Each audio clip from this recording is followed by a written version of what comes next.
Os versículos usados nos vídeos que traduzimos nem sempre correspondem a versões em português. Muitas vezes precisamos traduzir do original em inglês para fazerem sentido no contexto do vídeo. Pai, nós te agradecemos muito. Aleluia! Aleluia! Jesus, nós te amamos. Aleluia! É muito bom estar com vocês aqui pessoalmente. Eu quero dar as boas-vindas a todos os que estão assistindo esse curso. Quer você esteja nos Estados Unidos, na Austrália, em qualquer lugar do mundo, estamos tendo um tempo maravilhoso falando sobre o extraordinário, a vida que você está destinado a viver, que Deus te chamou a viver, amém? Acredite ou não, já passamos da metade. E eu digo a vocês, nas 6 primeiras partes estávamos lançando o fundamento, mas nas partes de 7 a 12 será uma explosão. Então você pode sentar e vamos direto para a palavra. O título desta sessão, que é baseada no capítulo 12 do livro Extraordinário, chama-se O Acesso. Vamos fazer uma rápida revisão, eu quero entrar logo nesse assunto. Efésios 3:10 é nossa base.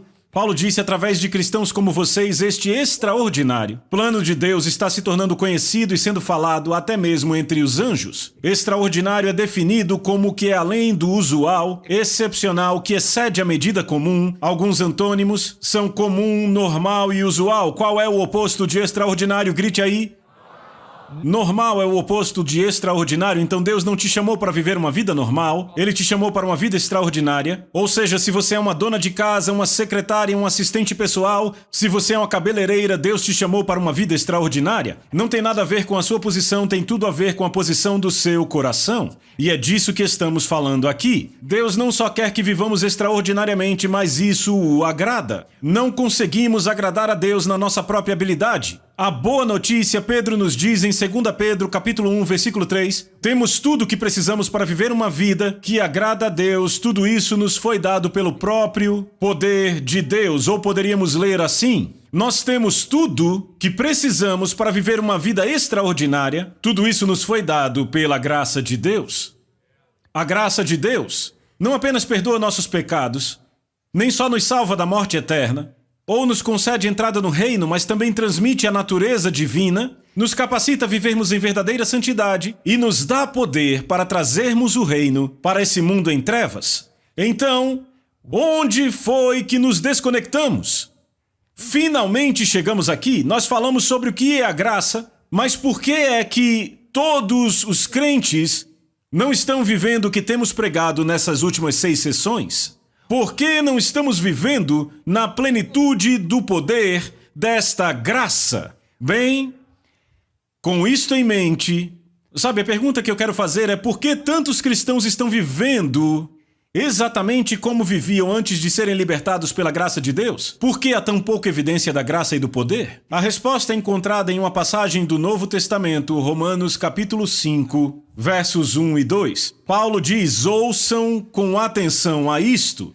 Temos paz com Deus por meio do nosso Senhor Jesus Cristo, por intermédio de quem também temos acesso, repitam, acesso, pela fé a esta graça. Você pegou isso? Vamos isolar essas palavras. Temos acesso a esta graça pela fé. Eu vou citar de novo aqui da Bíblia. Temos acesso pela fé a esta graça. Então, a palavra-chave é acesso. A palavra grega, a palavra original para essa palavra acesso, significa acesso ou permissão. Então, vamos falar sobre o acesso. Você quer entrar num computador, mas o computador lhe nega o acesso por quê? Porque você não tem o código de segurança. No outono passado, eu fiz um estudo bíblico na Casa Branca. E quando eu fui para a ala oeste da Casa Branca, eu lembro que tive que passar por uma verificação de segurança intensa. Se eu não passasse por aquela verificação, eu não teria acesso à ala oeste da Casa Branca. Estão acompanhando? Vou te dar outro exemplo. Você é o capitão do time de beisebol, certo? Um time de beisebol do colégio. Você precisa do equipamento para praticar, mas todo o equipamento, tacos, bolas, luvas, as máscaras, tudo, as bases estão trancadas dentro de um armário na escola. Você não tem a chave para abrir aquele armário. O que você faz? Procura o técnico que te dá a chave para te garantir o acesso para você pegar o que precisa. Estão comigo? A fé é o acesso. Nós temos acesso à graça através da fé. Deixa eu dar outro exemplo. Você tem um poço na sua casa e o seu poço, por alguma razão, seca. Você não tem água, certo? Mas a cidade tem uma enorme caixa d'água no final da sua rua. Milhões de litros de água fluem por um cano principal que passa na frente da sua casa. O que você faz? Você vai à prefeitura, consegue uma permissão e compra alguns canos de PVC para ligar a sua casa àquela linha hidráulica principal e agora você tem acesso a milhões de litros de água que fluem na frente da sua casa aos quais você não tinha acesso antes. O que é a fé? São os canos de PVC que nos dão acesso a essa graça sobre a qual eu tenho pregado. Para deixar simples, a fé é a tubulação da graça. Ouça as palavras de Paulo de novo. Obtivemos acesso pela fé a esta graça na qual estamos firmes. Deixa eu usar as palavras da ilustração no exemplo que eu acabei de dar. Nós temos acesso pela tubulação da fé a toda a água da graça que precisamos. Toda a graça, Paulo diz. Você está me ouvindo? Deus pode fazer toda a graça abundar em você. Qual é o único elemento que precisamos? Fé. É a única forma de acessarmos. A fé é o fator determinante para partilharmos ou não partilharmos da graça. Você não pode acessar a graça de Deus de nenhuma outra forma, a não ser pela fé. É por isso que nos é dito em Hebreus 11:6, sem fé é impossível agradar a Deus. Vamos voltar, vamos pensar. É impossível agradar a Deus em nossa própria força, mas Pedro nos dá a boa notícia. Qual a boa notícia? Tudo o que precisamos na vida para agradar a Deus nos foi dado e nos foi dado pelo próprio poder dele. O que é esse poder? Graça. A graça nos dá o poder para agradar a Deus. Mas se não temos fé, não temos acesso à graça que nos dá a habilidade de agradar a Deus e aí voltamos à nossa própria força humana. É por isso que a Bíblia diz, sem fé você não pode agradar a Deus. Você está entendendo?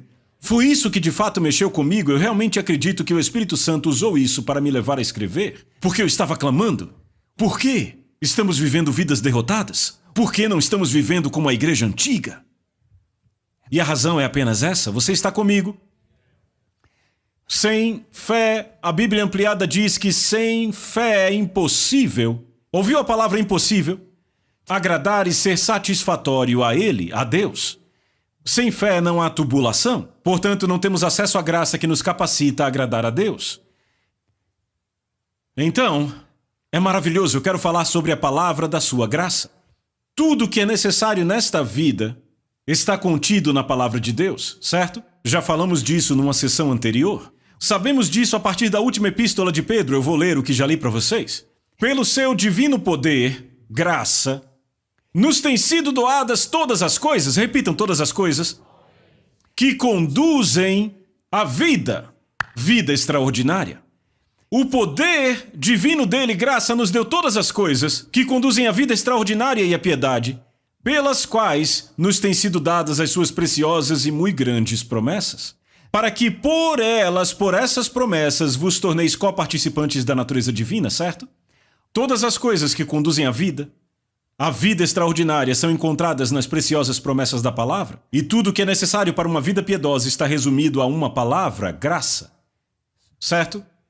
Desta forma, em essência, poderia-se dizer que a graça de Deus está contida na sua palavra, suas grandes e preciosas promessas, correto? Vamos, fique comigo. A graça de Deus está contida na sua palavra, pela qual recebemos preciosas e grandes promessas e nos tornamos participantes da natureza divina, certo? É por isso que lemos em Atos 14, verso 3. Entretanto, demoraram-se ali muito tempo falando ousadamente no Senhor, o qual dava testemunho da palavra da sua graça. Mais uma vez nós vemos que toda a graça dele está dentro da sua palavra. É a palavra da sua graça, você está entendendo? Certo, então Atos 20, versículo 32. Agora, pois, encomendo-vos a Deus e a palavra da sua graça. Vou dizer de novo, toda a graça sobre a qual temos pregado nas últimas 6 sessões, toda esta graça está dentro da palavra dele. Por isso que ele diz, encomendo-vos a Deus e a palavra da sua graça, que tem poder para vos edificar, a palavra da sua graça, tem poder para vos edificar e dar herança entre todos os que são santificados. É por isso que lemos que Jesus está sustentando todas as coisas pela palavra do seu poder. De novo, ele não diz pelo poder da sua palavra, é pela palavra do seu poder. Todo o poder de Deus está contido em sua palavra. Por isso que o inimigo tem lutado tanto para fazer nossas igrejas pregarem mensagens inspiradas em manuais de coaching em vez da palavra de Deus. Sabe o que é interessante? Clemente de Alexandria foi um grande líder na igreja antiga. Ele é um dos antigos que lemos até hoje. Sabe, é interessante, Josh McDowell diz em seu livro Evidência que Exige um Veredito que Clemente de Alexandria fez 2.400 citações de todo o Novo Testamento, exceto de 3 livros, em seus escritos. 300 antes de Cristo, hein? Se você vai numa livraria cristã e abre um livro cristão hoje em dia, talvez você ache umas 7 citações em todo o livro. O que aconteceu? Temos nos afastado da palavra? Nós temos querido mais inspirar? Temos mais buscado algo novo? Quando na verdade Deus está dizendo, por que você está buscando algo novo, quando eu pus todo o meu poder dentro da palavra da minha graça?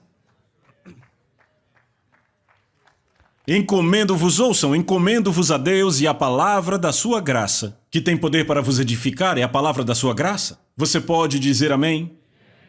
Então eu vou deixar claro, certo? Bem claro. A graça não nos é dada porque somos bonzinhos. A graça não nos é dada porque amamos a Deus. A graça não nos é dada porque somos sinceros. A graça não nos é dada porque trabalhamos duro no ministério. A graça não nos é dada porque temos um desejo de agradar a Deus. A graça não nos é dada porque andamos com as pessoas certas. A graça não é dada por nada disso e a lista continua. Toda a graça está contida na palavra de Deus e a palavra deve ser crida, ou não terá nenhum proveito. Eu vou ler para você Hebreus 4:2, uma passagem maravilhosa. Pois certamente o evangelho foi pregado a nós, assim como a eles. Quem são eles? Os filhos de Israel. Mas a palavra que ouviram não lhes aproveitou, porque não foi misturada com fé por aqueles que a ouviram. Não teve proveito. Aqui, basicamente o que ele diz é, todas as bênçãos do céu vieram para a porta da frente de Israel, mas eles não receberam nada, porque não misturaram com fé. Eles não se anexaram ao fluxo do céu através da tubulação da fé. O escritor compara Israel conosco. Temos grandes bênçãos na aliança, mas se não nos ligamos à graça através da tubulação da fé, o fluxo do céu vai passar por nossa porta e não pegaremos nada. É preocupante, não é? Ei, eu disse é preocupante? Então deixa eu falar de cada uma das áreas que eu falei nas sessões anteriores. Primeiro, salvação da morte. Vamos olhar alguns aspectos da graça, ok? Lemos em João 3,16, porque Deus amou o mundo de tal maneira que deu seu único filho, para que todo aquele que crê, repita, crê. Isto é fé. Nele não pereça, mas tenha vida eterna. Em outras palavras, Deus fez de Jesus um resgate para todo o mundo, correto?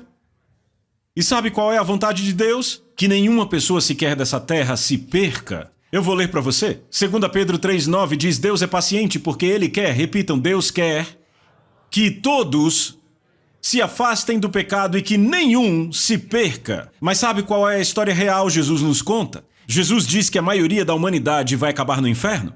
Jesus disse em Mateus 7, 13 e 14, passem pelo portão estreito, porque o portão para o inferno é largo, e a estrada que leva até ele é fácil, e há muitos que viajam nela. Mas o portão para a vida é estreito e a estrada que leva a ela difícil, e há poucos que a encontram. Jesus está dizendo, esta é a realidade, e Deus diz, esse é o meu intento, que cada ser humano no planeta Terra seja salvo. Porque Deus quer que todos sejam salvos, mas a realidade é que poucos serão. O segredo aqui é fé, porque só está disponível para os que creem. Estão comigo? Deixa eu ler. Porque depois que Jesus pagou tão alto preço, diferente do plano original de Deus, por que é que a maioria das pessoas na Terra vai acabar no inferno depois de 2000 anos? Por quê? Porque é todo aquele que nele crê que não perece, todo aquele que tem fé nele. Se lermos Efésios 2:8, diz, pois pela graça sois salvos através da fé. A fé foi a tubulação que te ligou? Estão comigo? Isso não vem de vós, é dom de Deus. A graça é o dom eterno de Deus. É o único meio de sermos perdoados. No entanto, só podemos receber por meio da tubulação da fé. Ouça o que Paulo diz. Concluímos que o homem é justificado para Deus apenas pela fé. Você ouviu? Concluímos que o homem é justificado para Deus apenas pela fé. Paulo diz em Romanos 10:14 como as pessoas podem ter fé no Senhor e pedir a Ele para salvá-las se nunca ouviram sobre Ele. Estão comigo? As pessoas devem ouvir a palavra da sua graça para serem salvas, não é verdade? Não é verdade? E aí lemos em Romanos 10:17, de sorte que a fé, repitam fé, vem por ouvir e ouvir pela palavra de Deus. Então não é apenas ouvir, note, há dois tipos de ouvir, diga dois tipos de ouvir. Pois o apóstolo Paulo disse, mas nem todos creram na nossa mensagem. Por que foi que não creram na nossa mensagem? Porque a fé vem por ouvir e ouvir pela palavra de Deus. Eu vou te mostrar o que ele está dizendo. A fé vem por ouvir e ouvir pela palavra de Deus. Há dois tipos de ouvir. Você ouve com os seus ouvidos naturais e com o seu coração. Jesus disse várias vezes, aquele que tem ouvidos para ouvir, ouça, certo? Todo mundo aí fora tem ouvidos para ouvir. Mas nem todos os ouvidos estão ouvindo. Todos tinham ouvidos para ouvir, mas ele estava falando dos ouvidos do coração. Repita, os ouvidos do coração. Lucas 8,15 nos diz que o nosso coração ouve quando ele é nobre, quando está com fome e disposto a responder. Só a palavra pode penetrar no âmago do nosso ser. Eu vou ler essa passagem de novo, já li várias vezes. Pois a palavra de Deus é viva e eficaz e mais afiada que qualquer espada de dois gumes. Ela penetra, repita, penetra.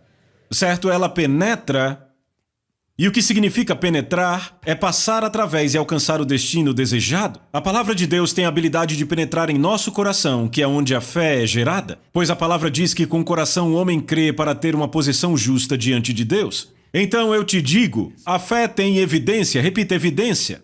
De novo, vou citar Romanos 10:10. Diz, com o coração se crê para a justiça, então a chave é colocar a palavra de Deus em nossos corações. Repitam, nossos corações. Ok? Porque há pessoas que não creem na mensagem, pois ouvem com seus ouvidos naturais. Precisam ouvir com o coração. Estão acompanhando? Certo? A verdadeira fé se origina no âmago do nosso ser. Muitos têm complicado isso, mas na verdade é muito simples. A fé crê profundamente que Deus fará o que diz e subsequentemente produz palavras de concordância e ações de obediência. Diga isso comigo, palavras de concordância, ações de obediência. Vamos falar, primeiramente, de nossas palavras correspondentes de fé, certo? A Bíblia diz assim, a justiça decorrente da fé, assim diz. Então vemos que a fé tem uma linguagem. 2 Coríntios 4,13, a Bíblia diz assim, eu falei porque eu criei. Então crer vem primeiro e é seguido pelo falar. Então a fé fala. A fé tem uma linguagem, você está comigo? A verdadeira fé fala. A fé genuína fala de acordo com o que crê, por isso que Jesus disse que a boca fala do que o coração está cheio, certo? Vou dizer de novo, Jesus disse a boca fala do que o coração está cheio, Mateus 12:34. Como o salmista escreveu, eu criei, por isso é que falei. O crer vem primeiro e a fala segue. Você está comigo aqui? Então, quando estamos sob pressão é quando não estamos conscientemente pensando. O que sai pela nossa boca é o que de fato cremos. Certo? É mera evidência. Certo? Veja, é aqui onde as pessoas erram. Elas pensam, bem, se eu falar eu vou conseguir. Não. Primeiro você crê e aí a fala vem. Há um belo exemplo nos evangelhos com os apóstolos, certo? Jesus ensinou o dia inteiro, em Mateus capítulo 13, ensinou o dia inteiro. Todas aquelas parábolas do reino. Sabe o que ele disse no fim do dia? Olhou para os discípulos e disse, vocês entenderam tudo isso? Disseram, sim, Senhor, entendemos tudo. Aí ele diz a eles, eu quero que vocês entrem no barco e vão para o outro lado do lago. Temos algo para ministrar lá, eu sei disso. Eles entram no barco, Jesus pega no sono e o que acontece? Uma tempestade ameaçadora se levanta, havia pescadores experientes ali. E eles sabiam que aquela tempestade os mataria, certo? Estão comigo?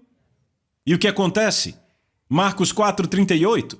Freneticamente acordaram Jesus gritando, Mestre! Você nem se importa que vamos nos afogar? Gritaram com o que estava cheio o coração. Jesus não disse a eles, vão até metade e afundem. Ele disse, vão até o outro lado.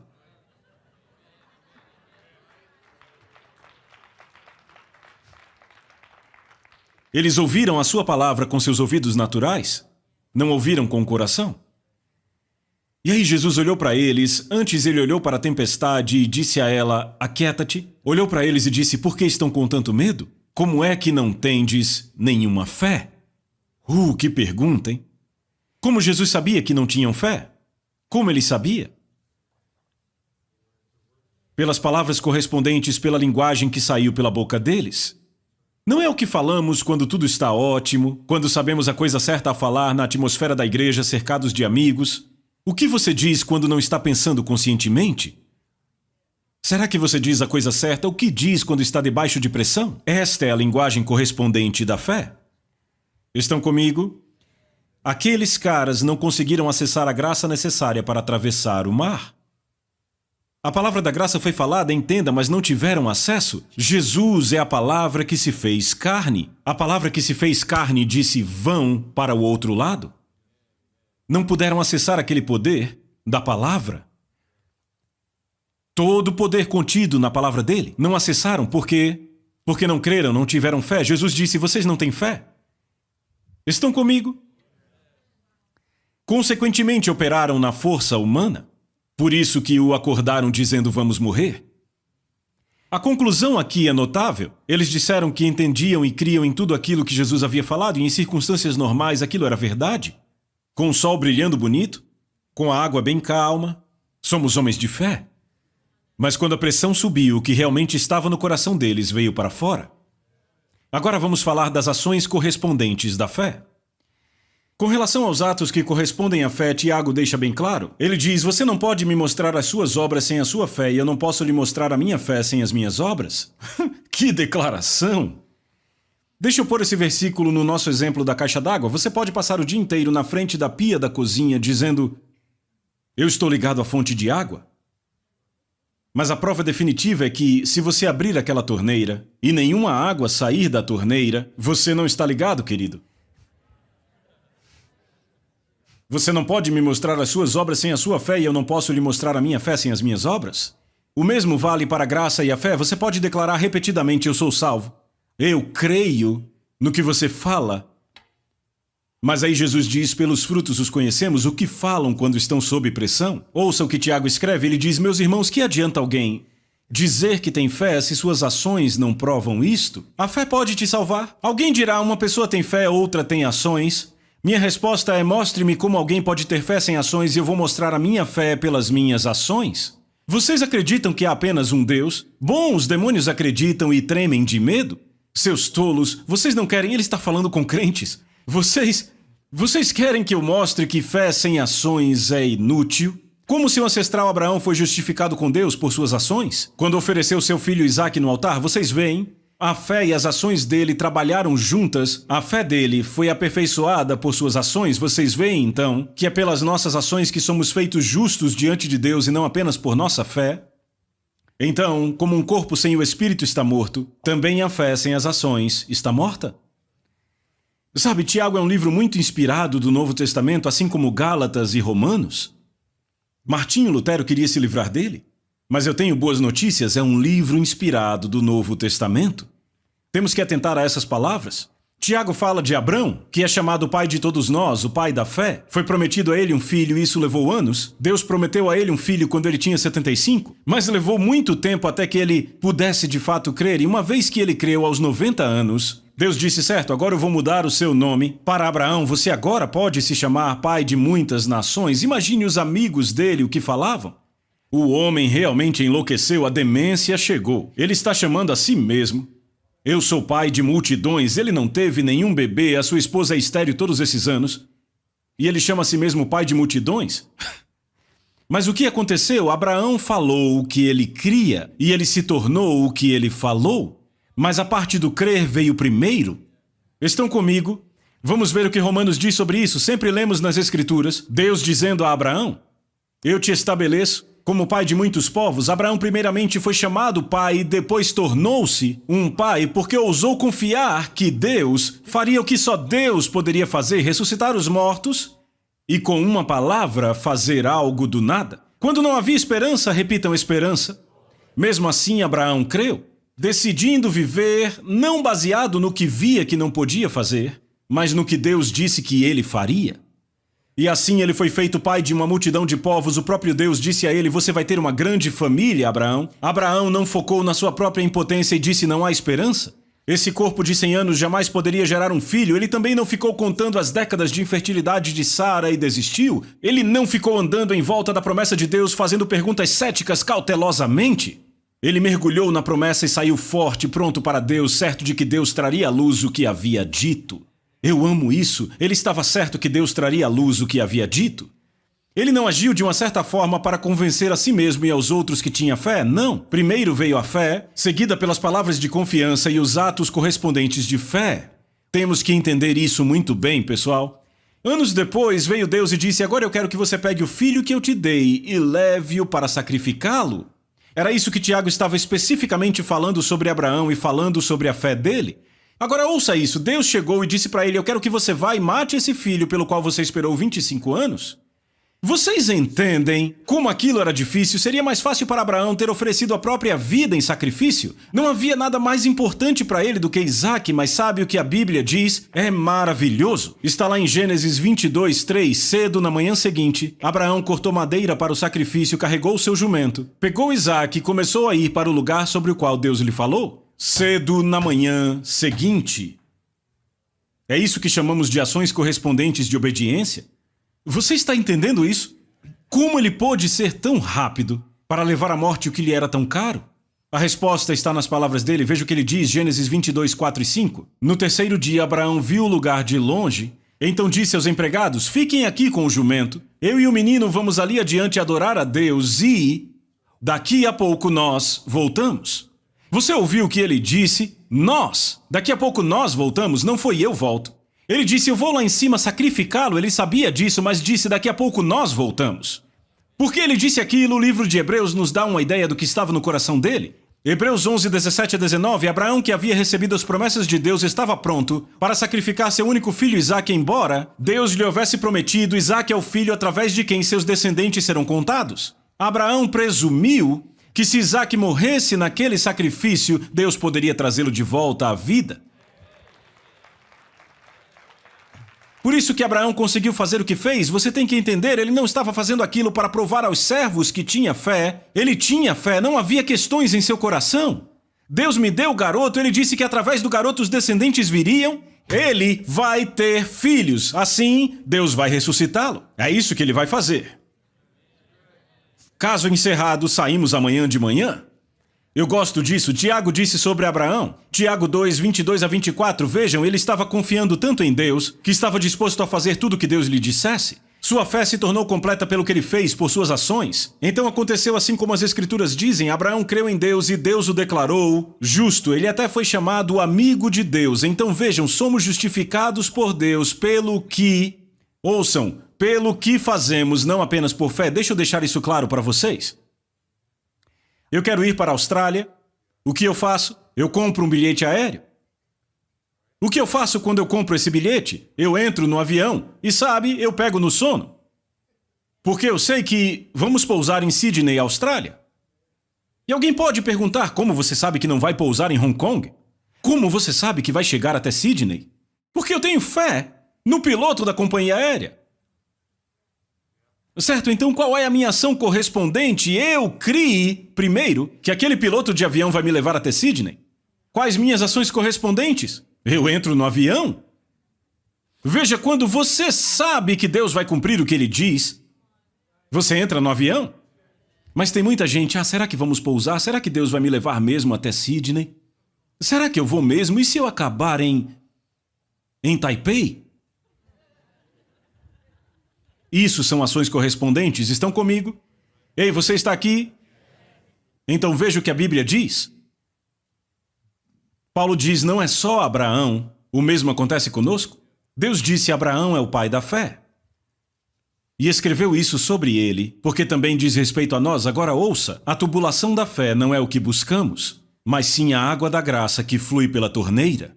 A tubulação é apenas uma passagem por onde flui o que realmente é necessário, mas a tubulação da fé é o único meio de acessar a água da graça, não pode ser acessada de outra maneira. Aqueles que viviam pela lei que Paulo confrontava constantemente, o que eles pensavam que deveria ser feito era investir em obras e suas obras iam trazer o favor de Deus. Nós, por outro lado, cremos e temos ações correspondentes. Esta é a diferença. Você está comigo? Minha descoberta pessoal, e eu quero falar sobre isso bem rápido. Quando eu era bem jovem, meu pai me levou para ver um filme chamado Os 10 Mandamentos, com Charlton Heston. Vocês lembram dele, não? Eu assisti no cinema, meu pai me levou. Agora deixa eu te dizer. Eu era um adolescente bem rebelde. Eu tinha uma boca bem suja, eu falava palavrão como um marinheiro bêbado. E eu era bem não salvo. Meu pai me levou para o cinema e, sabe, eu estava vendo aquele filme. E quando eu vi a terra se abrindo, Datan, Abram e todos os caras indo para o inferno vivos, o temor do Senhor me acertou. E eu saí daquele cinema um homem mudado. Minha vida mudou por uma semana. Aí eu voltei a fazer tudo o que eu estava fazendo antes. Por quê? Porque eu tinha arrependimento, mas não tinha fé. E assim não tinha graça. Então minha vida não foi mudada porque eu não tinha a graça. Mas aí na faculdade, quando um amigo me falou de Jesus e eu ouvi em meu coração, e eu recebi Jesus Cristo como meu Senhor, o que aconteceu é que eu fui mudado. E de repente eu notei, rapaz, eu não estou mais falando palavrão. Eu ia para as festas da fraternidade, via todo mundo dançando e pensava, que triste. Será que eles não percebem como isso é absolutamente esquisito? Parece que Darwin estava certo. Agindo como um bando de macacos? Ei, Darwin não estava certo, não fique triste comigo. Mas eu lembro que uma noite eu entrei naquele lugar e eu pensei, será que eles não veem que há demônios aqui? Bem, o que aconteceu foi que, quando eu comecei a me apropriar da mensagem da santidade, eu vou dizer para vocês, eu comecei a exigir a santidade na minha vida. E me tornei bem legalista. E como um católico que foi salvo, eu confundi tudo com santidade, eu dizia, eu sou santo. Sabe o que aconteceu? Eu comecei a deixar todo mundo ao meu redor bem desconfortável. Minha esposa, meus filhos. Por quê? Porque eu estava tentando andar naquela santidade, na minha própria força. Eu não estava acessando a graça para fluir naquela santidade. Uma coisa é lutar e outra coisa é o quê? Fluir porque você tem ações correspondentes? Ouça, quando eu entro no avião para Sydney não preciso fazer nada, só durmo. Talvez assista um filme, janto, aí vou dormir. E eu tô lá. Mas minha ação correspondente foi entrar naquele avião. E o que aconteceu foi que eu descobri que a graça de Deus me deu o poder para ser santo, minha vida começou a mudar, eu não precisava mais exercer nenhum esforço humano. Agora eu apenas fluía no poder daquilo, por quê? Porque eu simplesmente criei. A chave de tudo, a razão para não recebermos um carregamento inteiro de bênçãos dos céus é simplesmente porque não cremos. É tão simples assim. Foi isso que Jesus tentou enfiar na cabeça dos apóstolos por 3 anos e meio. Tudo o que vocês precisam é crer. Falaremos mais na próxima sessão.